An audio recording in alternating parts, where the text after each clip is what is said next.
अस्सलाम वालेकुम। मैंने चंद दिन पहले मौलाना वहीदुद्दीन की किताब राज़ हयात है, उसमें एक वाक़या पढ़ा, वो मुझे बड़ा शानदार लगा, तो मैं आपसे शेयर करना चाह रहा हूँ।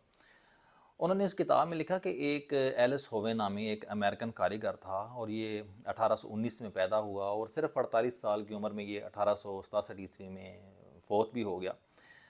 तो इसने एक सिलाई मशीन बनाई, और सिलाई मशीन बना के इसने ये जो स्टिचिंग की दुनिया है, सिलाई की दुनिया है, इसमें एक इनकलाब बर्पा कर दिया। क्योंकि उससे पहले जो सिलाई मशीनें होती थीं, उनमें जो सुई होती थी, वो आपने देखा होगा कि जिस तरह से हाथ की सुइयाँ होती हैं तो उनके एंड पे छेद होता है, तो इस तरह से ही होती थी सुइयाँ। और जो उसने शुरू में मशीन बनाई एलिस होवे ने, वो भी इसी तरह की एक मशीन थी। उसके एंड पे छेद होता था, और वो बहुत ज़्यादा इफ़ेक्टिव नहीं थी, बहुत ज़्यादा अच्छी स्टिचिंग नहीं कर सकती थी, बल्कि शुरू में उसे कपड़े तो नहीं सिए जा सकते थे, उसमें इसी तरह से था जैसे जूते वगैरह सिए जा सकते हैं, इस तरह की एक मशीन थी।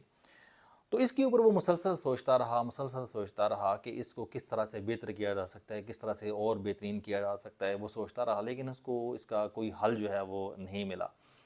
वो मुसलसल सोचता रहा। अब जब इंसान किसी भी चीज़ के बारे में मुसलसल सोचता रहता है, स्ट्रगल करता रहता है, तो अल्लाह की ज़ात करम करती है, और एक वक्त ऐसा आता है कि फिर वो कामयाब भी हो जाता है।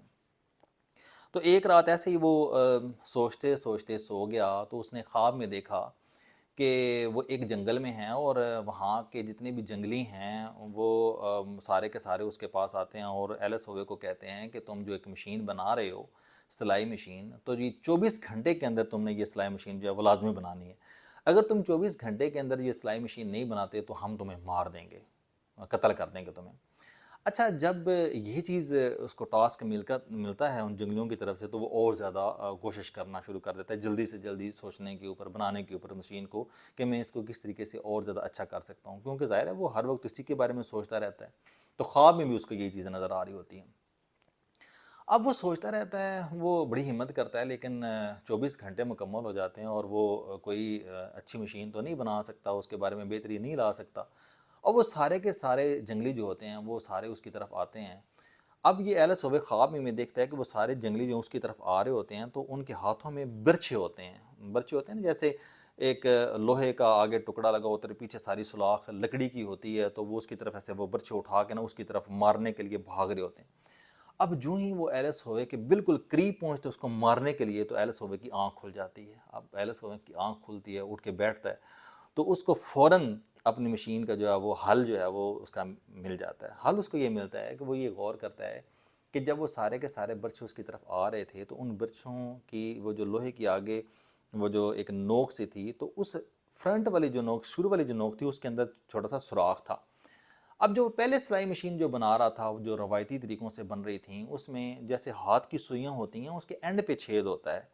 तो वो शुरू में सुराख उसका नहीं कर रहा था, लेकिन उसको ये ख़्याल है कि नहीं, अब एंड पे नहीं छेद करना चाहिए। सुई के स्टार्ट में जो है वो नोक के ऊपर जब हम छेद करेंगे, तो शायद वो ज़्यादा इफ़ेक्टिव होगी, ज़्यादा बेहतरीन जो है वो मशीन बनेगी। अब उसका मसला हल हो चुका था। अब वो जब उठता है, तो वो जाके मशीन को शुरू में सुई की जो छेद करता है, तो वो ज़्यादा कामयाब हो जाता है, और बड़ी ज़बरदस्त किस्म की सिलाई मशीन बना लेता है। वो इतनी ज़बरदस्त किस्म की होती है कि मज़ीद उसमें जिद्दत आती चली जाती है, और आज की जितनी भी ये मॉडर्न दुनिया है, आप उसमें देखें, ये जो हमारे कपड़ों की स्टिचिंग होती है, तो ये कितनी मायारी होती है। और ये उसी एलिस होवे का कमाल था, जिसने एक नई सोची, और एक ज़बरदस्त किस्म की मशीन बनाने में कामयाब हो गया।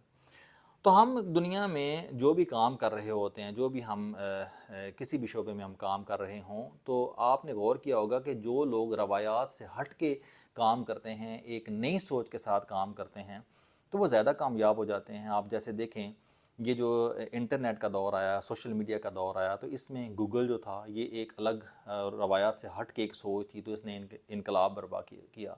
फिर इसमें यूट्यूब आया, ये एक अलग सोच थी। फिर व्हाट्सएप आए, फिर इसके अलावा ट्विटर आया, ये एक अलग सोच थी।